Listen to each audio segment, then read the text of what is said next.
In the swirling vortex of high society's glitter and glamour, Gloria Guinness harbored secrets darker than the midnight velvet of her iconic gowns. Born into a world of revolution and aristocratic decline, she transformed herself into one of the most enigmatic figures of the 20th century. As a fashion icon who created trends and railed against society, a rumored spy entangled with the Nazi elite, dining with Hitler himself, and a socialite whose charm dazzled the halls of power from Berlin to Paris, bringing her into confrontation with Babe Paley. Gloria's life and persona are as enigmatic as a spy novel. Join us this week as we look at Gloria Guinness, the Socialite Spy. Gloria Rubio Aleatori was born in Guadalajara on August 27, 1912. Her father was a journalist who supported the reformist President Francisco Madero. The year after Gloria was born, the president was deposed, arrested, and murdered. Her father needed to flee the country into exile, where he died in 1916. Over 1 million Mexicans died in those years of revenge and war. Early in life, I knew only two influences, good and evil, she said. My mother, the church, the nuns with their words and actions always strict, virtuous, and clear, and at times intolerably cruel, were, so I was told, the only good influences I would know in my life. I was later to discover this was not so far wrong.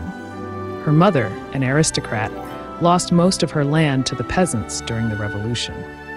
Gloria's mother, despite being able to afford ready-made clothing, chose instead to design and make Gloria's outfits herself, enjoying the creative process and instilling in her daughter a lesson on the value of staying busy and industrious.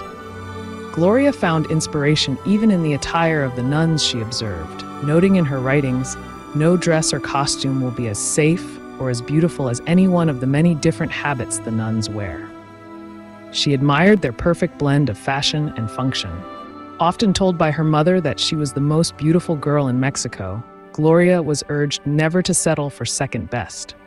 This belief, coupled with her striking looks, captivated many from an early age. In 1933, at 20, she married Jacobus Hendricks, a 47-year-old Dutch superintendent of a sugar factory.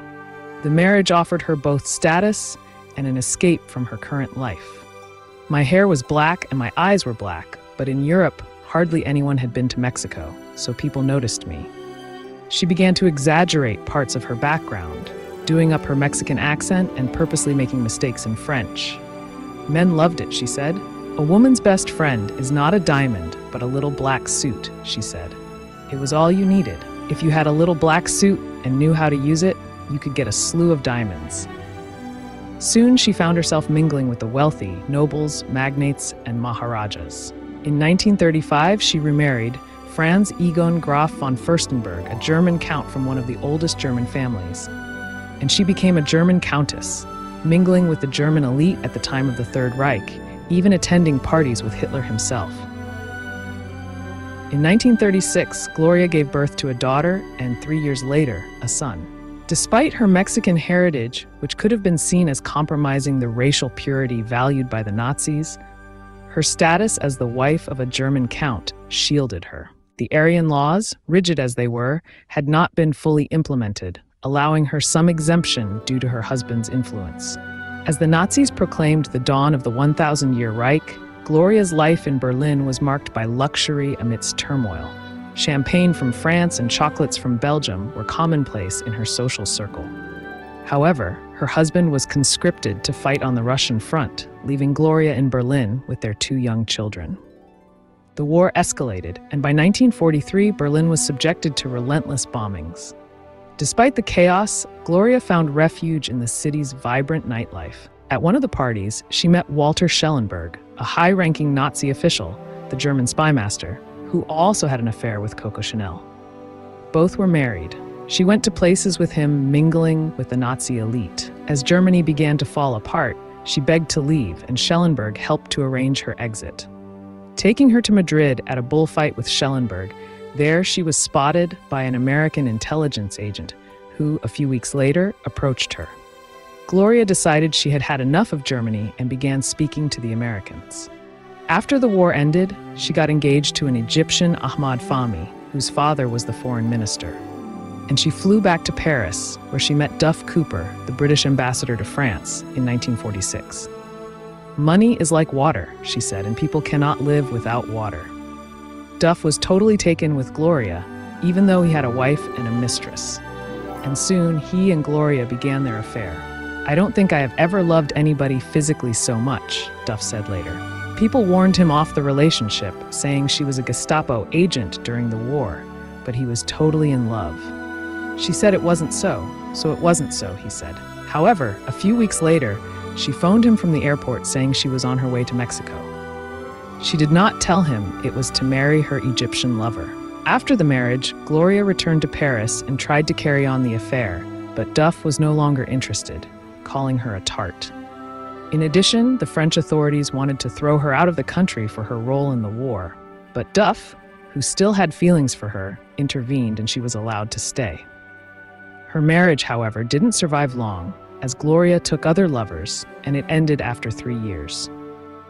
She was now a mother of 3 in her late 30s, with little money to her name, before she met banking heir Lowell Guinness, who had $200 million, making him one of the richest men in the world. Guinness had flown fighter planes during the Battle of Britain and received the Distinguished Flying Cross. In April 1951, they married. She immediately tried to position herself atop the social circle and became great friends with the Duchess of Windsor. She expressed no remorse for any role she may have played in the war. Now that Gloria had money, she spent it lavishly on clothes, $200,000 a year. It wasn't just the clothes, but it was the whole ceremony she enjoyed, arriving at parties and presenting herself to the world. "My clothes did not define me. I defined my clothes," she said. Gloria Glorissima, the ultimate in elegance. Women's Wear Daily called her effortless, gracious, interested in theater, art, people, and living, a true inspiration, another magazine wrote. It irritated her that once Jack Kennedy was in the White House, Jackie was almost universally considered the best-dressed woman in America. Gloria felt it was absurd that Jackie was ahead of her on the best-dressed list. 4 months after the assassination of Kennedy, Gloria was at a dinner party where Jackie was mentioned. Gloria mocked her, presenting accusations on how Jackie did not represent the idea of elegance, but was instead rather plain.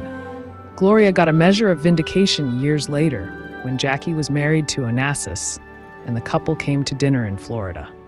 Onassis told his wife, "You look terrible. Look at Gloria, look at you. You're a mess." "I know, I'm sorry. I got dressed in a hurry," Jackie responded. Gloria was a fixture at the front rows of the world's most prestigious fashion shows, from Balenciaga to Saint Laurent to Givenchy. Her passion for the arts was not just confined to fashion. After mingling with Truman Capote and being inspired by their intellectual dialogues, she aspired to explore her own creative potential. Driven by this newfound inspiration, Gloria ventured into writing, crafting a play that caught the interest of London's theater scene. However, despite the promise of her burgeoning career as a playwright, her personal life imposed constraints. Her husband's ultimatum that she forsake her ambitions to adhere to traditional wifely duties led her to halt the production. Her friends lamented this decision, observing that she was confined by a marital expectation that stifled her potential, remarking, "She could have done anything, but he made her a housewife." Refusing to be silenced, Gloria turned to journalism, channeling her sharp insights and unique perspectives into a column for Harper's Bazaar. There, she expressed her bold opinions on fashion and society, unafraid to share her thoughts, which ranged widely and touched on various aspects of culture and style. This role provided her with a platform to voice the creativity that could not be fully realized in her aborted theatrical endeavors. In one column, she wrote what makes a person stylish. They are original without being beginners, immodest but never vulgar, immoral but not obscene, notorious but not infamous. In another, she wrote of her opinion of the male sex. God created Eve, so men could create money, and it is through the wants of Eve that the world keeps moving, she wrote. Men have no imagination, but they have ambition, and it is because of their lust that things grew, and women were there to receive the fruits of their labor. In a third, she wrote angrily at the younger generation of 60s women. Damn those young girls, she headlined her column. Damn the arrogant self-assurance. Damn the perfection of their skin. Damn the miniskirt. I feel sorry for them, she said. they will have to face the 70s with all the moral squalor they have brought on themselves. In the end, she won an award for her articles. Gloria was often considered the most elegant of Capote's swans, yet she faced fierce rivalry from Capote's favorite, Babe Paley. Babe spread rumors about Gloria's alleged past as a Mexican nightclub worker, prompting Gloria to seek subtle revenge. On one occasion, the Guinnesses hosted the Paleys on their yacht. Gloria assured Babe the gathering would be casual, prompting Babe to dress down. However, Gloria appeared the first evening adorned in extravagant jewels and luxurious fabrics, leading to a formal dinner where Babe felt notably underdressed and embarrassed. The following year, anticipating further tricks, Babe came prepared with her most elegant outfits, determined not to be outdone by Gloria again. This time, however, Gloria simply made sure all the parties were held on the boat, never giving Paley the chance to show off her gowns in public. Gloria always had to outshine everyone. After the publication of La Côte Basque, 1965, few swans would ever go out of their way to help Truman Capote again, least of all, Gloria Guinness. Rival or no, airing Babe Paley's bedroom life was the biggest high society faux pas Capote could have made, and the women closed ranks, with most of them never talking to him again. If there was one thing Gloria knew how to do, it was start a craze. She was one of Emilio Pucci's favorite models, and the chic socialite was actually one of the first women to ever wear his new stylish form of capri pants, causing a sensation. Better and braver, yet Gloria liked wearing them in white. On November 9, 1980, the Guinness family experienced yet another tragedy. That day, Gloria collapsed from a heart attack and passed away in Switzerland.